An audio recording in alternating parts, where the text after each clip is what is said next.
Assalamualaikum warahmatullahi wabarakatuh. Selamat pagi anak-anak. Hari ini kita belajar matematika. Tetap semangat dan jangan menyerah walaupun kita sedang pandemi seperti ini. Mari kita perhatikan materi yang Pak Farid akan share di video berikut ini. Apa itu koordinat Kartesius? Untuk memulai pembahasannya, Pak Beni mau memperkenalkan kepada kalian sosok ilmuwan matematika asal Prancis bernama René Descartes. Nah, beliau ini dipercaya oleh banyak orang di dunia sebagai orang yang pertama kali membuat hubungan yang kuat antara aljabar dan geometri. Hubungan seperti apa yang ia buat? Kurang lebih begini. Kita bicara aljabarnya dulu ya. Kalau kita ngomongin aljabar, biasanya kan ada persamaan dan variabel. Misalnya, persamaan Y sama dengan 2X. Terus kita buatkan tabel yang menunjukkan hubungan antara nilai X dan Y. Ini random aja ya angkanya, kalian boleh pilih X-nya berapapun.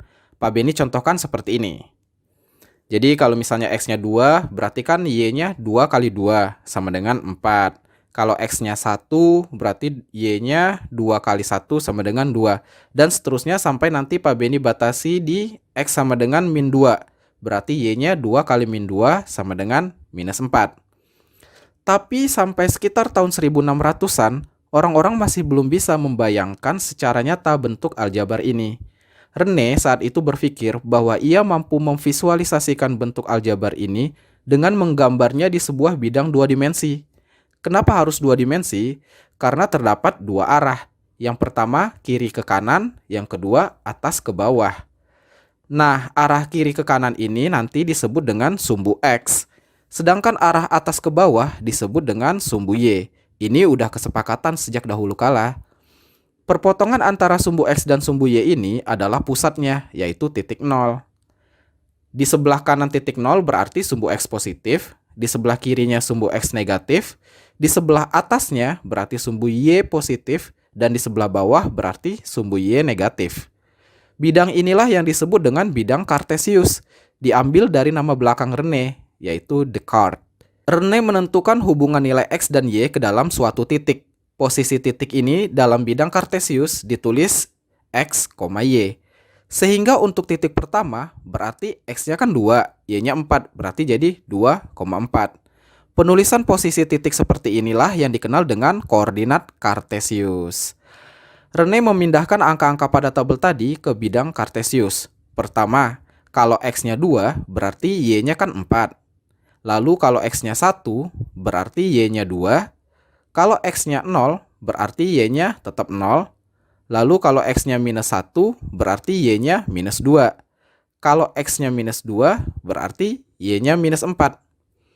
Ternyata setelah titik-titik ini dihubungkan, terbentuk sebuah garis lurus. Setelah René Descartes menemukan hubungan ini, barulah orang-orang memahami bahwa bentuk aljabar ternyata bisa divisualisasikan secara geometris pada suatu bidang datar. Dan dengan penemuan ini pula, banyak hal dalam kehidupan bisa divisualisasikan seperti gelombang suara dalam fisika, atau grafik permintaan dan penawaran dalam ilmu ekonomi, dan juga banyak hal lainnya.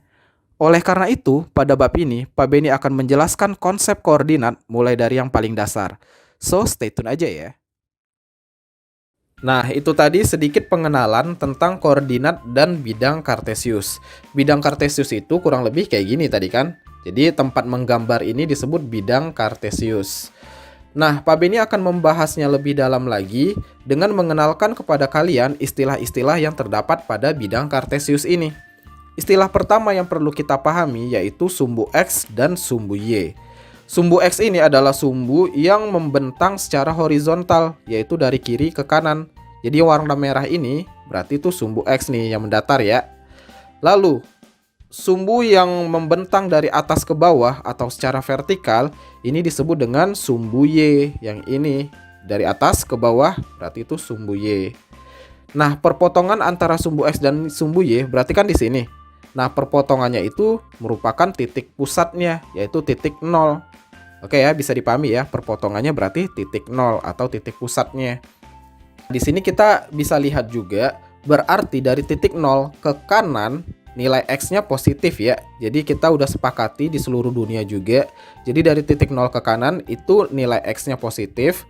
Sedangkan dari titik 0 ke kiri, ini nilai X-nya negatif. Lalu dari titik 0 ke atas, nilai Y-nya positif. Dan dari 0 ke bawah, nilai Y-nya berarti negatif. Jadi kayak gitu aja. Pak Beni yakin kalian bisa memahami ini dengan mudah. Oke ya? Oke, tadi kita sudah membahas tentang sumbu X dan juga sumbu Y. Nah, sekarang ada istilah penting lainnya yang disebut dengan koordinat. Koordinat ini merupakan posisi titik pada bidang kartesius. Jadi kalau kita mau menentukan titik apa yang ada di bidang kartesius, kita gunakan koordinat ini. Penulisannya adalah dengan X, Y. Jadi kita sebutkan nilai X-nya berapa, lalu nilai Y-nya berapa, lalu ditutup dengan tanda kurung biasa. Nilai X ini aja disebut absis, lalu nilai Y-nya aja disebut ordinat. Jadi kalau kalian ditanya, ordinatnya berapa? Oh, berarti nilai Y-nya aja. Bisa dipahami ya? Oke, supaya kalian makin paham lagi, kita langsung ke contohnya aja. Di gambar ini, Pak Beni sudah tuliskan titik A dan titik B. Misalkan kita mau cari koordinat titik A. Berarti kan X, Y tuh. Kita cek dulu. Di sumbu X nilai titik A itu berapa? Kita hubungkan titik A ke sumbu X. Berarti ke sini kan? Nih Pak Beni kasih garis putus-putus. Oh, ternyata di sumbu X titik A itu nilainya 3. Berarti kita buka kurung dulu, terus 3. Lalu di sumbu Y nilainya berapa? Berarti kan di sini sumbu Y. Berarti nilainya 5 gitu, ya kan? Berarti koordinat titik A adalah 3,5. Kita tulis deh di sini, 3,5. Lalu, kalau yang ditanya absis titik A, absis kan nilai X aja. Berarti 3 doang dong, ya kan? Kan nilai X-nya yang ini. Berarti absis titik A 3. Lalu kalau ditanya ordinat titik A, ordinat berarti Y. Berarti kan si 5. Jadi ordinat titik A itu 5. Kayak gitu. Gampang kan? Contoh lagi deh. Misalnya koordinat titik B. Koordinat titik B. Jadi kita cek dulu B-nya terhadap sumbu X. Sumbu X kan yang merah ya. Berarti kan kita cek berarti yang ini dong. Oh, berarti nanti X-nya itu minus 4. Kayak gitu. Lalu Y-nya berapa? Kita cek. Y-nya kan ke sini ya, ke sumbu Y. Berarti minus 3. Berarti koordinat titik B minus 4, minus 3. Kayak gitu. Ya udah kita tulis di sini ya. Minus 4, minus 3. Lalu kalau ditanya absis titik B, nilai X-nya aja. Berarti kan minus 4 nih. Ya udah absisnya berarti minus 4. Ordinatnya nilai Y-nya aja. Berarti yang ini kan, minus 3 kan. Jadi ordinat titik B adalah minus 3. Kayak gitu. Bisa dipahami kan koordinat, absis, dan ordinat. Oke, lanjut lagi. Sekarang kita akan membahas istilah kuadran. Kalau kalian ngeh, sumbu X dan sumbu Y itu kan berpotongan. Lalu muncul 4 wilayah berbeda. Wilayah kanan atas, wilayah kiri atas, wilayah kiri bawah, dan wilayah kanan bawah. Dan setiap wilayah ini punya karakteristik yang berbeda-beda. Makanya disebut kuadran karena ada 4 wilayah gitu. Kuadran pertama, nilai X-nya positif dan Y-nya positif. Kalau X positif berarti kan dari 0 ke kanan, Y positif dari 0 ke atas. Oh, berarti wilayah sini disebut dengan kuadran pertama. Kayak gitu. Lalu kuadran kedua, X-nya negatif, Y-nya positif. X-nya negatif berarti ke kiri. Y-nya positif berarti ke atas. Oh, berarti wilayah sini adalah kuadran kedua. Next, kuadran ketiga, X-nya negatif, Y-nya negatif. X negatif berarti ke kiri, Y negatif berarti ke bawah. Berarti yang ini adalah kuadran ketiga. Dan kuadran terakhir pasti yang kanan bawah dong. Katanya di sini X-nya positif berarti ke kanan, lalu Y-nya negatif berarti ke bawah, ya kan? Berarti wilayah inilah yang disebut dengan kuadran keempat. Kalian pelajari baik-baik lagi tentang kuadran ini karena akan beberapa kali muncul di pelajaran-pelajaran selanjutnya. Oke, ini gampang kan? Oke, selanjutnya kita ngomongin jarak titik terhadap sumbu X dan Y. Nah, di sini Pak Beni kasih kotak kuning. Ini adalah cara menentukan jarak suatu titik terhadap sumbu X dan juga sumbu Y. Kalau misalkan ditanya jarak titik terhadap sumbu X, caranya kita lihat aja koordinatnya, lalu ambil nilai Y yang positifnya. Tapi kalau yang ditanya jarak titik terhadap sumbu Y, maka kita ambil nilai X yang positifnya. Jadi kebalikan aja ya. Ditanya sumbu X berarti ambil Y. Kalau ditanya sumbu Y berarti ambil X. Contohnya gimana? Kayak gini. Misalkan kita ditanya jarak titik A terhadap sumbu Y. Kita lihat nih, titik A kan koordinatnya 3,5. Lalu ditanya jaraknya terhadap sumbu Y. Berarti ambil X-nya kan? Berarti X-nya kan 3. Berarti jawabannya 3. Lalu jarak titik B terhadap sumbu X. Titik B kan koordinatnya minus 4, minus 3. Kalau ditanya jarak terhadap X, berarti ambil Y-nya. Y-nya kan minus 3. Tapi Y yang positif. Ingat ya, di sini harus yang positif. Berarti positifnya minus 3, ya 3 juga. Kayak gitu. Nah, tahu dari mana rumus ini Pak Beni? Dari gambarnya sebenarnya. Coba kita uji aja ya. Misal titik A tadi terhadap sumbu Y. Sumbu Y kan yang biru ya, yang dari atas ke bawah. Berarti kan jaraknya yang ini ya, 1 kotak, 2 kotak, 3 kotak kan menuju titik A. Berarti jaraknya 3 satuan. Berarti benar dong ini 3 satuan. Lalu kalau jarak titik B terhadap sumbu X, titik B yang bawah ini terhadap sumbu X berarti yang merah ya. Kita cek berapa satuan. 1, 2, 3. 3 satuan kan bener. Jadi rumus yang Pak Beni ini insya Allah dijamin benar. Nah, kenapa kita harus pakai rumus Pak? Kenapa nggak langsung hitung aja di gambarnya? Jadi kalau misalkan di soal gambarnya dikasih tahu, enak kita tinggal hitung aja ya jaraknya berapa satuan, berapa kotak. Tapi kan nggak seluruh soal ada gambarnya. Tapi kalau kalian memang mau menggambar dulu nggak masalah. Cuma biar lebih hemat waktu, ya mendingan pakai rumus yang Pak Beni kotak kuningin itu. Oke ya, bisa dipahami kan? Oke, kita sudah bahas semua istilah pada bidang kartesius. Sekarang kita masuk ke contoh soalnya supaya kalian makin paham lagi. Soal pertama, absis dari titik K yaitu koordinatnya minus 3, minus 1 adalah berapa? Ini gampang ya, Pak Beni review lagi deh. Tadi kan kalau koordinat itu X, Y. Nah, X disebut absis, sedangkan Y disebut ordinat, ya kan? Masih ingat dong? Nah, karena yang ditanya absisnya, berarti nilai X-nya aja kan? Ya udah, berarti minus 3 dong. So, ini jawabannya adalah alfa. Lanjut lagi, perhatikan bidang kartesius berikut. Koordinat titik H adalah berapa? Oke, ingat ya, koordinat itu kan selalu dimulai dengan X lalu Y. Berarti kita cek titik H-nya dulu. H ada di sini ya, di kanan bawah ini. Nah, kita lihat H ke sumbu X dulu. Sumbu X-nya yang ini berarti berarti X-nya pasti 5 dong, ya kan? Lalu, lihat terhadap sumbu Y. Y-nya kan yang ini nanti nih. Berarti Y-nya di minus 2 kan? Jadi 5, minus 2. So, jawabannya adalah Charlie. Lanjut lagi. Sekarang perhatikan bidang kartesius berikut. Titik yang ada di kuadran 2 adalah yang mana? Oke, masih ingat ya? Kanan atas berarti kuadran 1. Kiri atas berarti kuadran 2.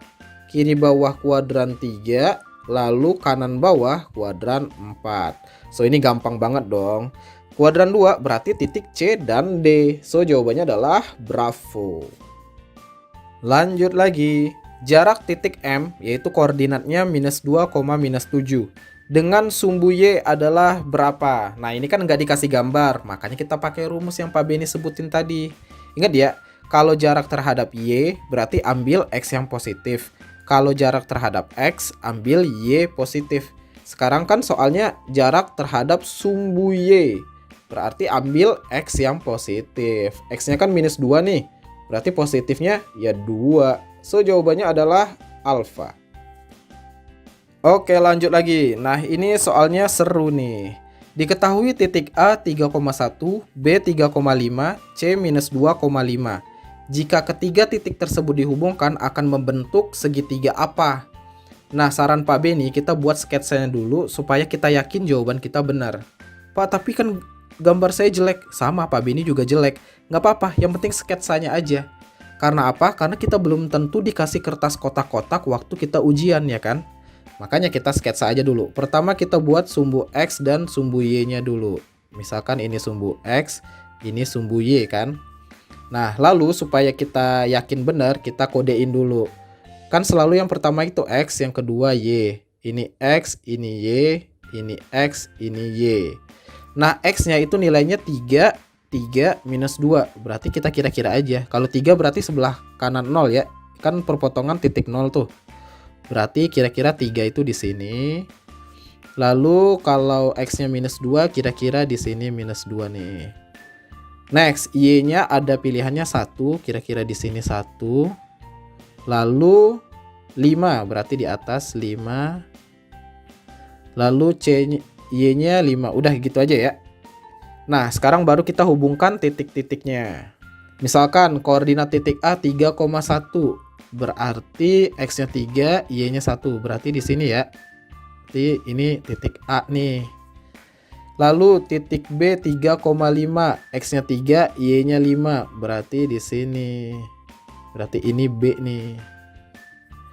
Lalu C-nya, X-nya minus 2, Y-nya 5, berarti X-nya minus 2, Y-nya 5. Di sini dong ya kan, ini berarti titik C.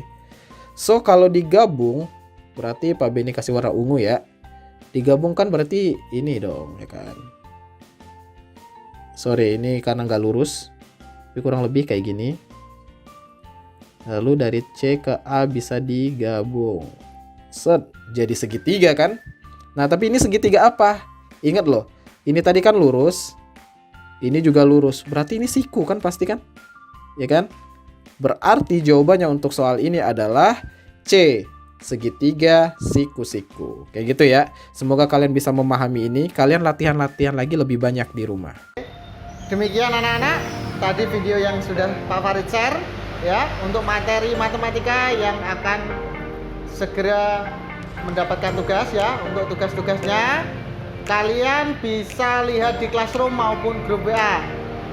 Untuk pengumpulannya 1 sampai 2 minggu jangka waktunya. Jadi tidak boleh lebih dari itu ya. Salam sehat dan selalu patuhi protokol kesehatan. Assalamualaikum warahmatullahi wabarakatuh.